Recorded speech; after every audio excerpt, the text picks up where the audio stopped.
Imagine if all of LA commuters took a class action suit over traffic. I mean, I was stuck in traffic this morning. It was awful. Oh, is that me? It's my lawyer. So, do you want to? I heard you want to sue the government. We're gonna have to talk about this. Totally. Please don't do that, Sam. Hey, I'm Sam Sanders. Thank you for checking out my show, a show all about fun and entertainment. This episode, we are talking climate change. I know, not something most of us think is fun or entertaining at all. But my guest this week is Dr. Ayana Elizabeth Johnson. She's out with a new book on climate change and how to address it. And in this book, she leans into joy and fun and even entertainment to make her case. Her book is called What If We Get It Right? Visions of Climate Futures. And in this book, she writes at length about how climate solutions probably need to include some of the fun stuff I talk about on this show. Movies and music and TV and maybe even poetry and magic. Yes, there's poetry in this book. And on her book tour, Dr. Ayana has brought up a magician on stage. All right, Dr. Ayana Elizabeth Johnson, hi. Hello. Tell folks who you are. I'm Ayana Elizabeth Johnson. Should I be looking at a camera? Look at me. Okay, good. And say doctor. Come on now. Dr. Ayana Elizabeth Johnson. Yeah. I'm a marine biologist by training, but for the last, almost 20 years, I've been doing mostly ocean policy and climate policy and more communications. Okay. And we're here today to talk about, I've got it, your new book. Tell folks what it's called. What if we get it right? Visions of Climate Futures. Yeah. Big question mark. A big question mark, because it is.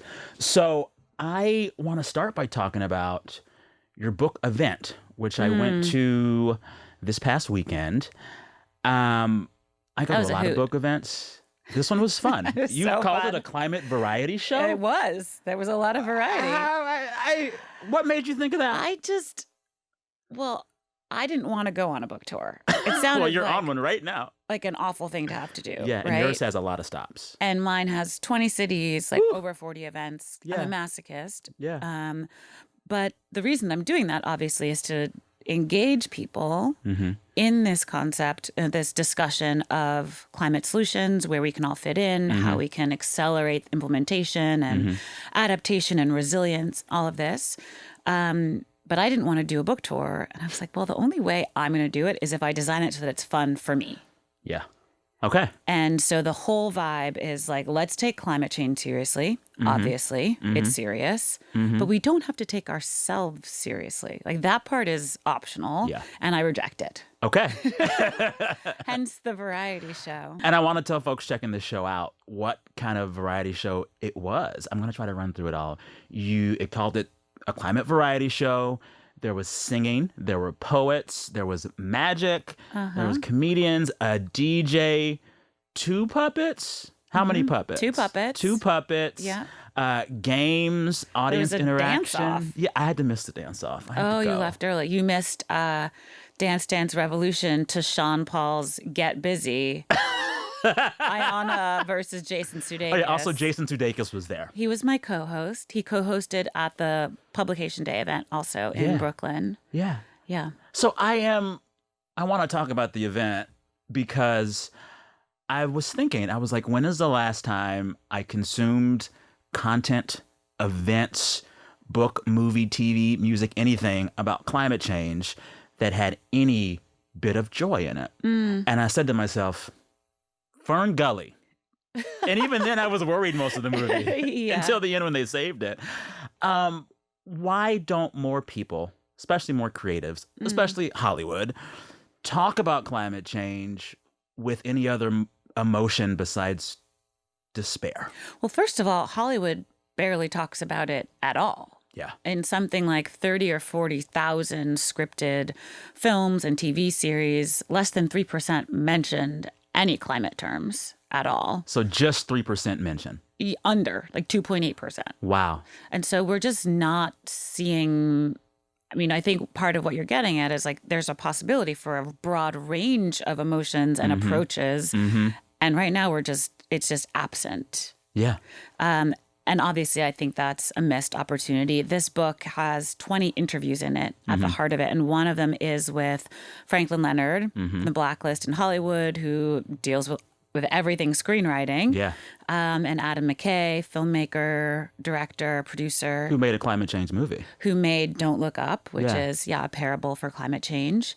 And I think it was so interesting talking to them because they were like, well, we can't get that stuff greenlit because the executives in Hollywood don't see climate as a big enough problem or as pervasive in pop culture. And until they get it, we can't get these things greenlit, and they won't get it until the news gets it right. Yeah. So Franklin and Adam were like, y'all need to figure out how to get climate reporting right so that the executives are like, oh, we need to address this. And so I actually added an interview to the book with Kendra Pierre-Lewis, this incredible climate journalist, to help me think through like what it would look like for the news to get it right. And one of her answers is it can't just be like a climate section. Ooh. It has to be in the travel section, in the auto section, which should actually be a transport section. A lot of our geopolitics is driven by droughts and floods and other storms and other climate-fueled disasters, and food insecurity and et cetera. Sort of different communities mashing up together because of the effects of climate change. Yeah. So it was very interesting to have them sort of bring it back to me in that arc from we can't get it right in Hollywood until we get it right in the news. But I've been thinking more and more, coming from a science background, working in policy, that actually what we need to get it right is in culture. Okay. Because once we have like the cultural awareness and demand, that's what builds political will. That's what builds the demand for Hollywood. I mean, we look to Hollywood and politicians as if they're leaders. They're followers. Really, they're just like, they're followers. They're like reading the tea leaves, like what can we make money on or get elected by? Yeah. Well, and then it's like just as soon as they hear you say the word culture, it's like, oh, it has to be fun too. There has to be some fun involved. Yeah. So why don't we throw a goofy variety show?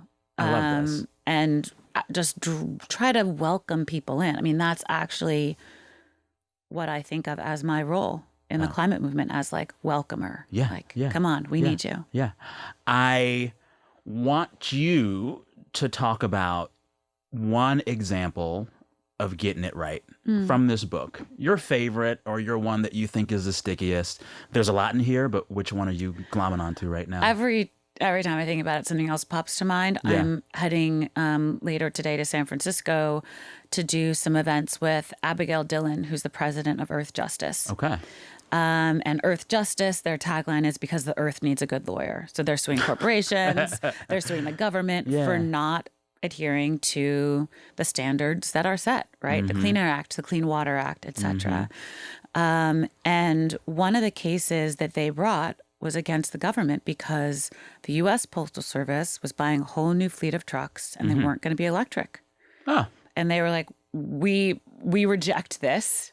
Yeah. We don't think you've done a proper cost-benefit analysis on air quality, on just the cost of the vehicles. Like, you're just doing things the same way you've always done it because you're just not thinking through this properly. And they took the government to court and won. Okay. And so now we are about to have the first electric fleet of mail trucks ever. Can I just stop you and say, as someone who's been obsessed with the Postal Service and postal workers forever, I'm geeking the hell out about this. Isn't that cool? That's gotta be why so cool. not? I had a neighbor when I was in high school who was a postman, Mr. Isaiah. He was just the best guy ever. There you go. Give them electric trucks. Give them, and they're cool looking. They have like a nice big window. Come on. Very nice. And so it's stuff like that. Like, how can the court system be a part of the solution? And I think, I asked her, like, who do you most want to sue? She's like, honestly, our right to sue the government is so critical to getting these things done because the government is often not in line with their own laws. Yeah, and it's hard to sue them. It's actually hard to sue them. It's hard to win. It's not hard to sue them. Okay. Good to know. Now I'm thinking what I want to sue the government about. Traffic. I want you to talk about something from the book. Well, you actually might be able to sue the government for traffic because they're doing things Okay. like building more lanes on highways, which only increases driving instead of building, say, high-speed trains. And so you could say, like, this is actually not helping with traffic. This is a waste of my taxpayer dollars. If the goal is to get from A to B efficiently and cost effectively, I reject that more lanes are the answer. Imagine if all of LA commuters took a class action suit over traffic. I mean, I was stuck in traffic this morning. It was awful. Yes. Someone was texting me like, would you move to LA? I was like, absolutely not. There's a portion of your book in which you talk about how readers and everyday people can begin to make some of this climate work personal and make themselves a part of it in a really real way. It is a Venn diagram of questions we can ask ourselves. I found it quite interesting. Will you explain it to our audience? 3 circles. Yes. The first circle is, what are you good at? Okay. And so the idea is that for so long, at least from what I was seeing in the mainstream media. Oh, is that me? It's my lawyer. It's like, do you want to? I heard you want to sue the government. We're gonna have to talk about this. Totally. Please don't do that, Sam. Okay. All right. We're back. Where were we? The Venn diagram. So I think one of the challenges with the environmental movement, or one of the failings perhaps, is that so much of the communications has been asking everyone to do the same thing to help. Yes. Reduce, reuse, recycle. Reduce, reuse, recycle. And now we know like recycling plastic is basically nonsense. Yeah. Reduce, yes. Reuse, yes. Recycle paper and aluminum, yes. But there's so much more we can do. And the message has been, lower your impact on the planet, so your consumerism, your recycling, etc. Vote, protest, donate, spread the word. And that's great. Yeah. I do all those things. Yeah. I encourage everyone to do those things, but that's never going to be enough, right? That's sort of the bare minimum, and it's very, for lack of a better word, self-centered. It's centered on like what you personally are doing inside your own household, or maybe just as an individual in your household, as opposed to how can we contribute to the larger systems changes that need to happen, right? Because we have to shift from an economy and a society that's deeply entrenched into the fossil fuel infrastructure, like everything. And entrenched in consumption. Often of fossil fuels. I mean, how much single-use plastic, whether we think about fast fashion or to-go convenience stuff, it's all plastic, which is all fossil fuels, which is part of the fossil fuel industry strategy. As we shift to electric energy, they're like, we'll just sell it to you in a different form. Yeah. And this is the thing I want to stop here. I never connected the dots about fossil fuels and plastic until I was getting ready for this interview. Petrochemicals. Plastic is fossil fuel. Plastic, yes. Plastic is fossil fuel. Now you know. Okay, keep going, sorry. And of course, it's polluting the same communities that have had to deal with refineries, right? We're thinking about Cancer Alley and the Gulf South, all of those communities dealing with that pollution. Anyway, so having this very general list of what everyone can do, I think is really missing the opportunity for us all to bring our unique skills, resources, networks, superpowers to climate solutions. So that first circle, what are you good at? And then the second circle is, what is the work that needs doing? So what are the particular climate and justice solutions you want to contribute to, right? Obviously, we need to get it right in the news and media. We need to have the storytelling part in films and TV. We need to physically shift our infrastructure to renewable energy. We need to change public transit. We need to upgrade our food system, our homes, energy efficiency, all of it, protect and restore ecosystems. Photosynthesis is magic if we could just let more of that be happening. So there's a gazillion things in the what work needs doing category. So pick something. And then the third circle is what brings you joy, right? This is the work of our lifetimes. So if we just pick something that we're really good at and needs doing but makes us miserable, no one's going to want to work with us. We're not going to be building this bigger, stronger team and or we're going to burn out. So it's not effective. So figuring out how to be at the heart of that Venn diagram is, I think, where we all need to land. I'm thinking of now what my Venn diagram would be, and I'm realizing I hadn't thought about it before right now, but I'm thinking about it as we're talking about it. We're talking about traffic. I have to drive from my home in South LA to the studio in Santa Monica. It sucks. It sucks. And I'm like, all right, what do I like to do? What am I good at? And what can I spread the word about and be joyful about? Running. I could run to work. Oh, my God. I could run to work. I could leave clothes here to wear and then take the train back home. And I could talk about it with friends and get some other folks to go to Santa Monica to run with me.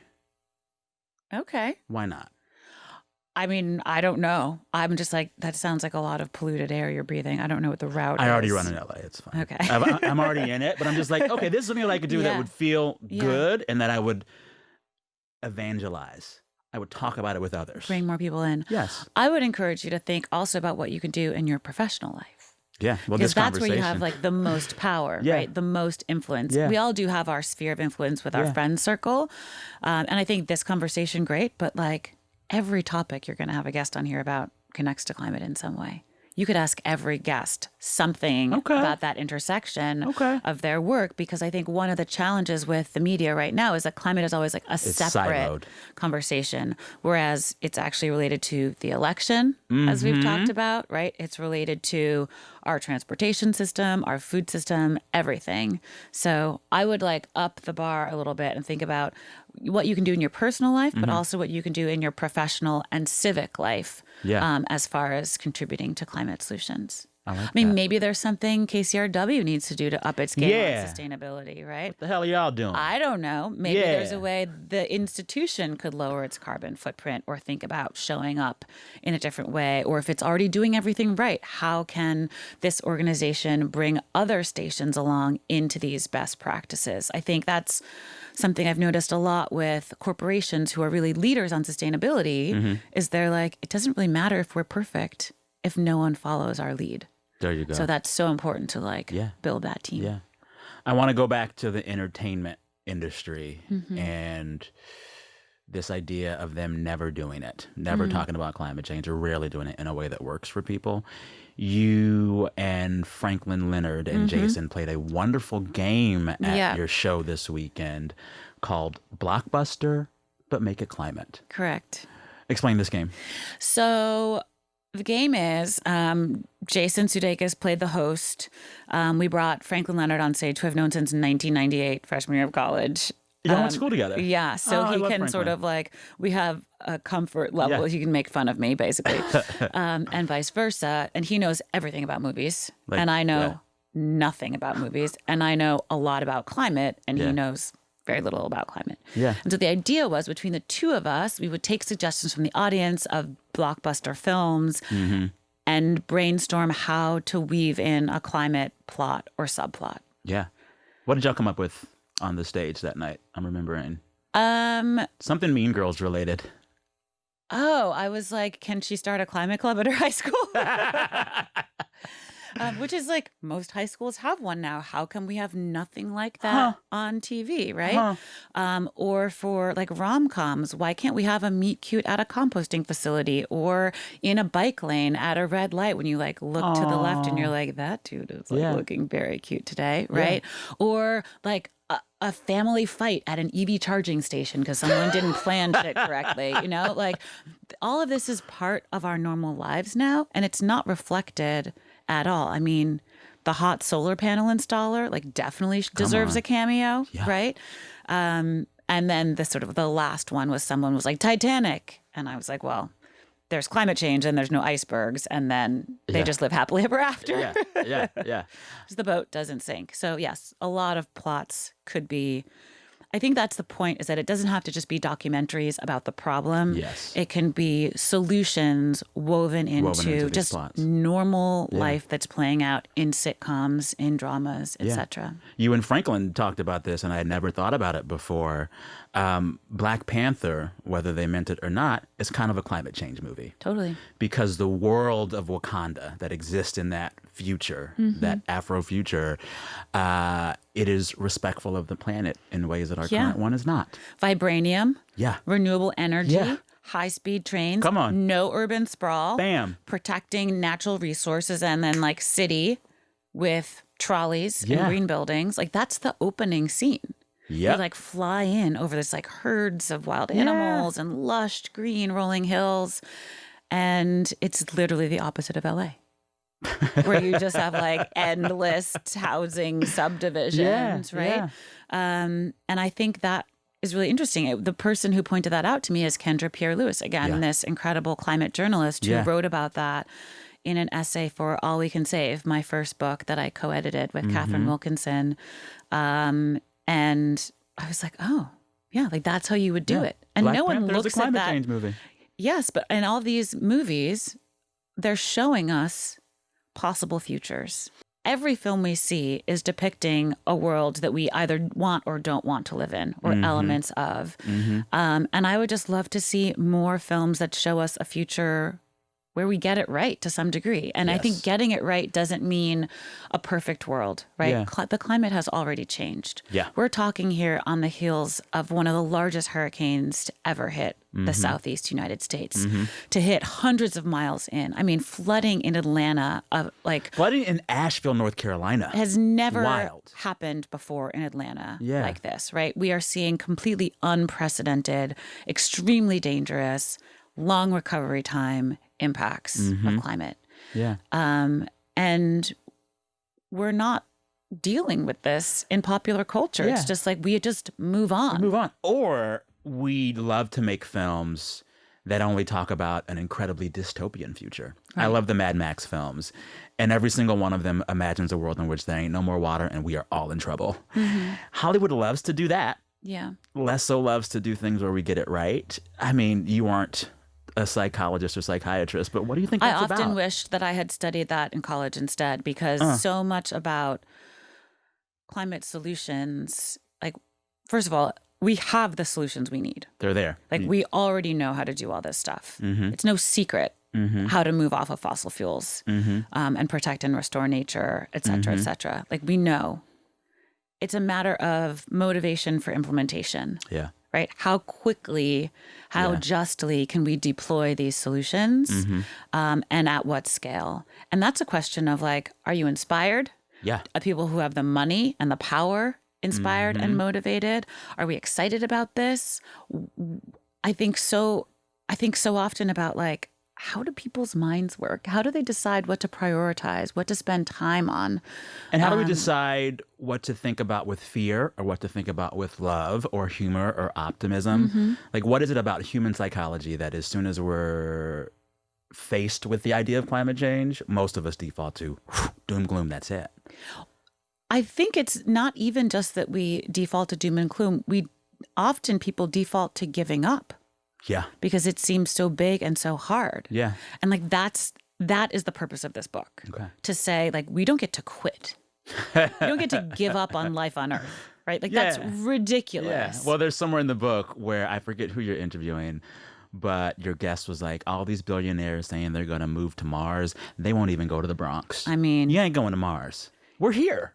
We're here. This is, in fact, the best planet, as Dr. Kay Marvel, NASA climate scientist, has decreed. I agree with her. And so we're going to have to figure it out here. And so we should just start figuring it out, right? Because it's a matter of not apocalypse or paradise, but literally anything in between. Yes. And so I think the question is, how can we each help to be a part of getting us as close to paradise as possible, the best possible climate future, even knowing that it's not going to be a perfect one? That spectrum is the difference between, 5 horrible storms a year and 10 horrible storms a year when you live, between 100 million people having to move and 1 billion people having to move, right? These are these differences in temperature rise have huge implications for all of our lives, for our food security, for our health, for our well-being, for culture, for jobs, all of it. And so ignoring it doesn't make it go away. It just makes it less and less likely that we'll get the best possible future. Yeah. There's a line in your book that I was thinking of as I was seeing you do these motions of, the gradations. You say, you're not in it for the glory, you're in it for the ripples. Explain that. I loved that. Yeah, that comes out of, it's a lesson that I learned from watching my dad's career. My dad, a Jamaican immigrant to New York City in the 60s, became an architect, co-founded one of the first Black firms in New York City, architecture, a notoriously racist Insular and and white. insular white field. Yeah. really hard to get a breakthrough to like build the building of your dreams. And so he ended up doing mostly small projects for the city, working on, for the sanitation department or renovating a fire station or an old folks home, right? These projects that you don't like brag about and have your name on. Yeah. And so I thought he was a failure, and he never made any money, It was just like a few small projects. They take forever to pay you. It's just miserable. And I didn't get it until I met an architect, a Black architect, a generation his junior at a cocktail party a few years ago. And I was like, oh, my dad was an architect too. And he was like, oh, tell me about him. What did he work on? And I told him the story. And he said, I've heard of that firm. They opened a lot of doors for the rest of us. Yeah.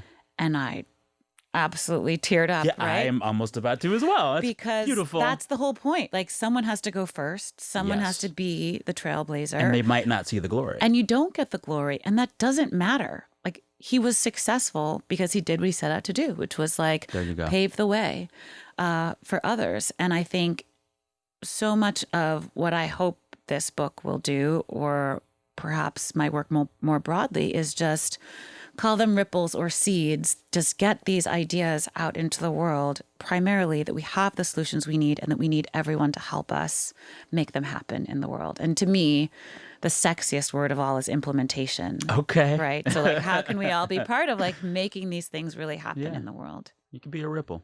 Yeah. The glory is secondary.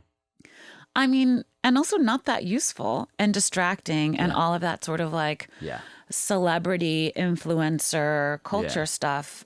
I just want everyone to feel like wherever they are, what they do matters, and to just think bigger and bigger and like welcome and welcome. Yeah. Well, and this is one of those challenges where it's not like running a marathon or fighting a war. You don't say, it's over now and we did it. Right. No. There may never be I can promise you in your lifetime that will never happen. Yeah. Doesn't mean we still can't work towards it.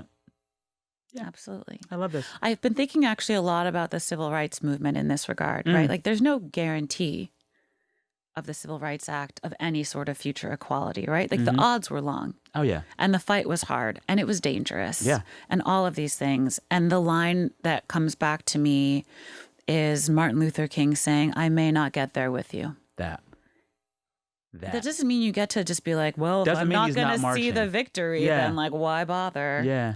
Yeah. Someone's going to get there. And so I guess I'm not an optimist. People see the book title and they think it's hopeful. Yeah. They assume I'm an optimist. And I'm like, I'm a scientist. I've seen the projections. I know this could go terribly wrong. Yeah. That is very much an option. Yeah. It already is terribly wrong in so many ways, right? I mean, LA, the fires, the floods, the coastal erosion, the houses falling into the ocean, like, it's here. Yeah. And so the question is not like, will we, like, the book title is not, this is how we get it right. It's when like, we get it right. It's like, what if? What if? Because it's not guaranteed. Tried, and I think that's, to me, a relief. I don't have to be optimistic. I don't have to be hopeful. You just do it anyway because it's the right thing to do, and it's the direction we want to be in, and we want to be on the right side of history, and like, this aligns with our values. And I think it's a load off for me to not have to be hopeful, to not have to be optimistic, but just to show up and try to be useful. Just be useful. It reminds me of some good advice someone gave me years ago. They said to me, there's actually no difference between the way bravery feels and the way fear feels. With both of them, you're scared. The thing about bravery is you just do something anyway.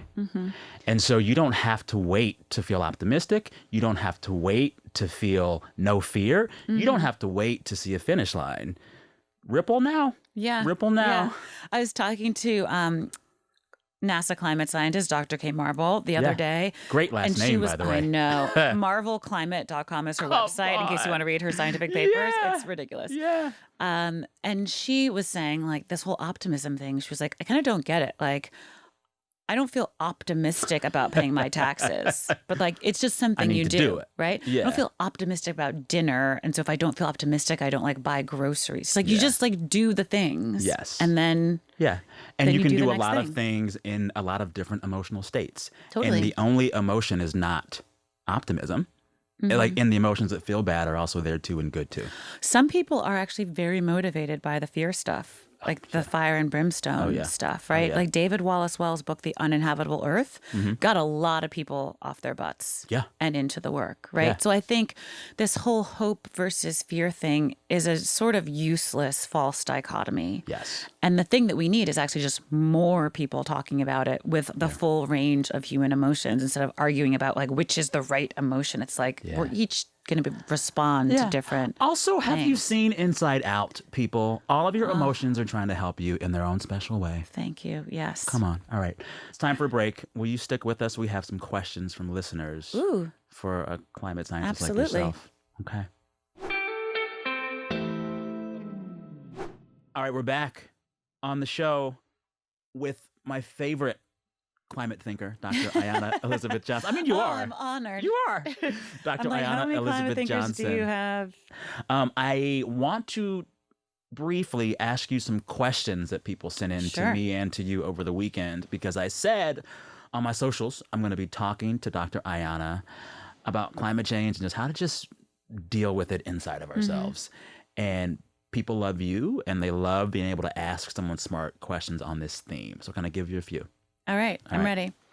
One that I got several times over from all kinds of people was, how should I talk to kids about the climate crisis? That's a sweet question. And I'm actually writing a children's book next because I feel like this is so important for parents, almost more so than for children, to help parents figure out ways to broach this, because kids know what's going on. They hear it. In kindergarten, they know like something's wrong. People are talking about climate change. Like it sounds bad. Yeah. And in the same way that kids notice race before you talk to kids about race. Yeah, they're like, yes, they're seeing it. Yeah, absolutely. And gender and all of it, right? Yes. These little sponges out there in the world. And I think about when I was a kid hearing about save the whales or the forests. And I was like, why would anyone be hurting whales and forests? That seems like wrong. Yeah. And that sense of moral clarity that young people have, I think, is so critical to this work, actually. When we think about the youth climate movement, really holding adults to task and saying, you're setting our future on fire. Please cut it out. Like, it's our future that's at risk here. So I do think anything we can do to help young people feel understood, be leaders in their own way at whatever age is very helpful to all of us. We have this, what should be a more deeply intergenerational movement now, right? We basically have 4 generations of people working on this together at the same time, which is phenomenal. I mean, some of the activists I hang out with are like definitely in their 70s and 80s, and then there's the teens too. And I guess I would say, as goes with a lot of communication with kids, is like asking them what they know, making sure we're giving them the chance to ask their questions. Often when I'm hanging out with kids, I say like, let's look into that together. Let's explore that together. And to never, ever talk about the problems without also talking about the solutions. Because again, we have the solutions we need. And there are ways for even young people to be a part of that in these various ways. I know when I was a kid, I was like, obviously we're recycling, mom and dad, like get it together. I'm sorry, you're smoking cigarettes. We're all clear that this is very bad for you. You have to stop. You're going to die 7 years earlier and leave me all alone. And like, do you not love me? Right? And there's a thing that kids do in their families. Kids now are like the reasons a lot of families are getting electric cars, because their kids are like, duh, why would you buy something with an internal combustion engine? Just a terrible idea. That's so retrograde. You know? And so I think kids are very influential now. It's not just like when they grow up. On the theme of kids, I've heard this type of conversation in other interviews you've done. When people are asked, or when you ask people, like, why do you care about climate change and getting this right? A lot of folks with kids will say, well, it's for my children. And I hear it. And at first, I want to be like, yeah, cool. But where does that leave people with no children? Where does that leave me, you? I don't want to say that answer is selfish, but it feels myopic. And I wonder, like, Yeah. what is the parallel for that for people who don't have kids? There's a few things that I think are challenging about that mindset. One is if you didn't have children, you wouldn't care. Right. The other is it's centered solely on your own family, not like the children of the world. I care about kids, even though I don't have any personally, Yeah. right? And then it also assumes that the climate crisis is a problem for the future. It's a problem right now. And it's a problem right now. But if that is what motivates someone to roll up their sleeves and get to work, I embrace it. Okay. Right? Okay. Because the truth is that love for future generations is actually the biggest motivator for climate action, 12 times bigger than like green jobs or financial security. So that is what it is, Sam. Yeah. And so I think just harness that. Like if that's what's motivating you, great. Do it. Yeah. And I love that it's framed as protecting future generations as opposed to like only your Only my own kids. children. Well, and I was mulling this over on the ride over here this morning because I was like, I really get irrationally peeved when people say I care about climate because of my kids. And it's like, well, if I don't have that, what is it for me? And I think it's like what I want when I think of future generations. I think a lot about what allows people to be in the space to make art. And how, because I want to consume it and I always want it there.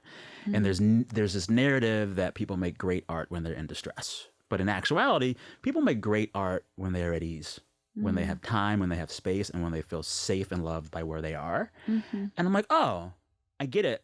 What I want for the future generations, anyone's kids, is a world that is hospitable enough to them to allow them to make beautiful things. Oh, yes, please. Right? Uh-huh. I don't want a Mad Max dystopian future where the kids can't just sit and strum their guitar for 12 hours. I want not a Garden of Eden, but why not? But why not, right? I want people While we're hoping and, to have and dreaming. Yeah, the ease and the comfort and the leisure enough to create art, which is what humanity is all about for me. Yeah. Because there is enough for everyone. Like there is a role for everyone. There's a place for everyone. Like often I think so much of the problem that we're in comes down to the fact that some people do not like to share. Scarcity mindset. Not only that, but just greed of, fossil fuel executives for one. Yeah. Like y'all have known since the 70s, your own scientists, Exxon, have told us that burning fossil fuels will release greenhouse gases that will blanket the earth, warm it, and lead to chaos. Yeah. And you're like, nope, we're just going to keep doing it anyway, right? Yeah. That disregard for the future, I find to be infuriating and heartbreaking. And the way that I found the words for inverting that in this book, as you know, there's lots of what if questions throughout. And the question I love the most is, what if we act as if we love the future? Say that again. What if we act as if we love the future? Look at this Super Soul Sunday conversation. I know. I love it. Because that's just a totally different mindset, right? And what if climate solutions are beautiful? Like we get the chance to literally design the world that we want to live in. Make it pretty. And something like 75% of the infrastructure that will exist in 2050, 25 years from now, doesn't exist today. We are literally building and rebuilding the world all the time. What if we just made it nice?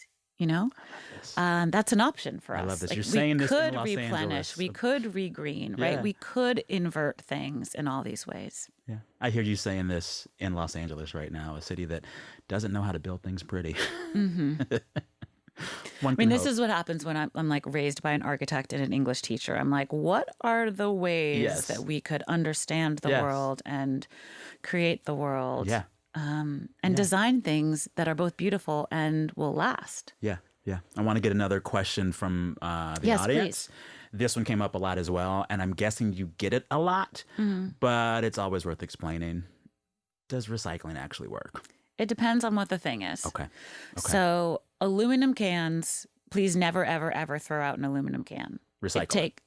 Always recycle them. Okay. If I have an aluminum can, I will carry it around until I find a recycling bin. Okay. Because it takes a lot of energy to mine the metal, to make it into the shape of a can, to ship it wherever. And aluminum can actually be recycled indefinitely. You melt it down, you make a new can. It actually has this circularity to it.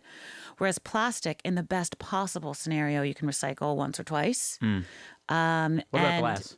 And plastic, I think it's important to say, those numbers on the bottom with the 3 arrows, that is not actually a recycling symbol. That is greenwashing from the plastics industry. All it means is what type of plastic it is, which has associated with it levels of recyclability. Gotcha. But that does not mean it's actually recyclable, because probably it's not. It's not. Really? Now, what about glass? Glass takes a lot of energy to melt down. Gotcha. So it's recyclable, but it's also more energy intensive than aluminum or paper. Paper we should definitely be recycling as well. But I think the thing that people miss about this reduce, reuse, recycle thing is that there's other R's that we should be thinking about. A, we don't think enough about reduce. We skip straight to recycle. Yeah. We skip reduce and reuse, but really reduce, and then reuse, recycle. Do you even need that thing? Yeah. You know? Yeah. And then also repair. One of my dreams for the future is every neighborhood has a repair shop. You're like, my blender's broken. My whatever is broken. Help me fix it so I don't buy a new one. My toaster needs a new whatever. This cord on this lamp is frayed and I don't know how to fix it. My dog chewed through it. Yeah. What do I do? Or my clothes have a hole in them. Fix it. Mending. So I don't buy more fast fashion. Exactly. Yeah. The average piece of fast fashion is worn only 7 times before it is thrown in the trash. Yeah. A lot of folks asked about this. Fuel efficient car, hybrid car, electric car, or just keep driving the one I already have? How do you make the decision about the right vehicle for you? Yeah. Yeah. Well, the first thing, which I feel obliged to say, is everyone having their own vehicle is not the answer. We need better public transit systems. If you need a car, I get it. A lot of places in the U.S. are just not set up for getting around without a car. Yeah. If you do not currently have a car and you're buying a car, please buy an electric car. Okay.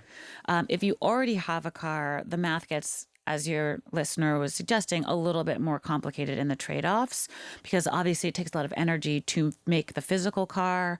To mine for the battery even. And, well, either car. Any car takes a lot of energy to make. And so if you have an existing frame of a car, a lot went into that. And so getting a new car has just the manufacturing of the car part is a significant part. But the fossil fuel use over the lifetime of the car is the biggest deal. And so it really does matter to switch to electric. But the catch there is, where is that electricity coming from? So if you have solar panels on your roof, no brainer. If you're connecting to the grid that's powered by coal, not ideal.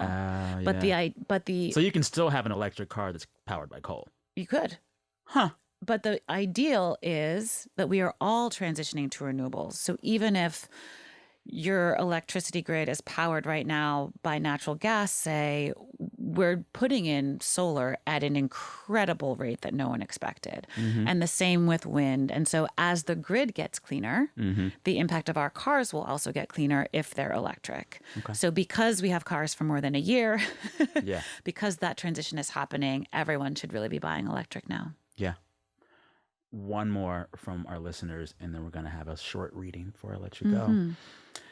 A few people ask different questions about the politics around climate change at the moment, but I want to make it all one big question and ask you to place this current political moment on climate in a historical context. I want to say it feels like it's worse than it's ever been.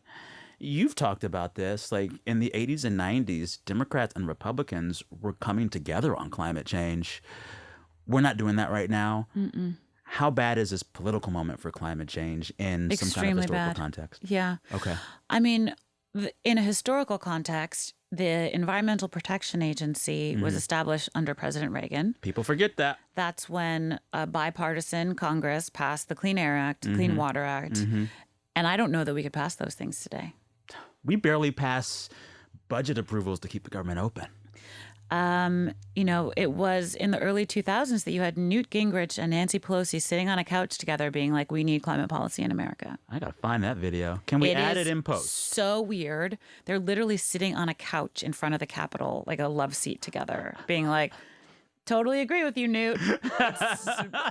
This would never happen today. Yeah. It all started with the Tea Party, like making climate into a partisan issue. Mm-hmm. And now the most frustrating thing is most Republicans in Congress actually know in their heads, they know that it's real. They know that it's a problem. They know it's affecting their constituents. But they also know that it's very hard to get elected running on any semblance of even acknowledging the threats of climate change. And so that makes it basically impossible to get anything done in Congress. And the way that the Inflation Reduction Act got passed, which was the largest ever investment in climate solutions of any government ever, the way that got passed is like rebranding it as rebranding Build Back Better as the Inflation Reduction Act, and really focusing it on jobs and manufacturing and tax credits for homeowners. Things like the American Climate Corps, which is envisioned to put tens of thousands of young people to work, they stripped all the funding from that at the last moment, which seems like green jobs for young people, like reducing wildfire risk, replanting wetlands, giving these kids something to do, giving kids like something extremely useful to do, and paying them for it, helping them get their first jobs out of college or high school, etc. So valuable. And so the Biden-Harris administration had to like bootstrap this out of existing government programs. My friend Maggie Thomas led the charge in the White House to get this to happen. And it launched last year. Or this year, and they've already hired 15,000 young people doing these green jobs. I love it. Like, that's what happens when you get an administration in place that actually is prioritizing the solutions. Whereas you had President Trump take the U.S. out of the UN climate agreement, strip the EPA, roll back over 100 environmental regulations. We're talking like who needs clean air and clean water and safe health and safety. And that's just at the federal level, right? I think the choice is very clear at the federal level, that if you care about climate at all, you should be supporting Kamala Harris, this vote climate mentality. But I think we often miss the critical importance of down ballot elections. Yes. It is our city council. It is our mayors. It is our public utility commissions, our port commissioners who are deciding so much about this implementation at a local level. Do we have bike lanes that are good? Do we have municipal composting? Are we updating our building codes for energy efficiency, right? Like, that's the people who you're electing at the bottom of the ticket. And so I'd encourage everyone to really think about the climate platforms of these local elections as being really important. Yeah, I love that. This happens whenever I talk with you. I feel a little lighter afterwards, a little more optimistic afterwards. So I appreciate you for that. All right, before we close, I want you to read a bit from your book. Okay. This is a little bit from the introduction, 2 little snippets here. If we're honest, maybe we doubt that humanity actually can get it together, can rally the depth of motivation and creativity required to face this unprecedentedly gargantuan challenge. But one thing is certain. Half-assed action in the face of potential doom is an indisputably absurd choice, especially given that we already have most of the climate solutions we need, heaps of them. Moving forward requires that we propel each other, propel our species out of a phenomenally entrenched procrastination. We don't need more data or a more rigorous cost-benefit analysis. We need to leap. But I get it. For decades, what scientists, writers, filmmakers, and artists have projected for us is the apocalypse in great detail.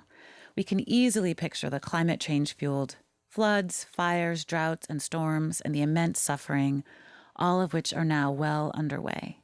However, when it comes to better outcomes, we've largely been left hanging. That is a problem. Humans have evolved to not leap into a void. That's dangerous. So we need something firm to aim for, something with love and joy in it. And we need the gumption that emerges from an effervescent sense of possibility.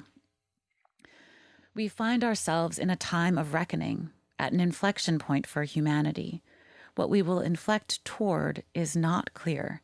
It has not yet been determined how much global temperature will increase, how much sea levels will rise, how we will adapt to the inevitable and prevent the worst, or how we will treat each other amidst it all. Set aside your resignation and nihilism. There is a wide range of possible futures. Peril and possibility coexist. A few things I feel clear about this world we must build together. There can be enough for each of us. There can be a home for each of us. There can be a role for each of us. The imperative is transformation, and the goal is to thrive.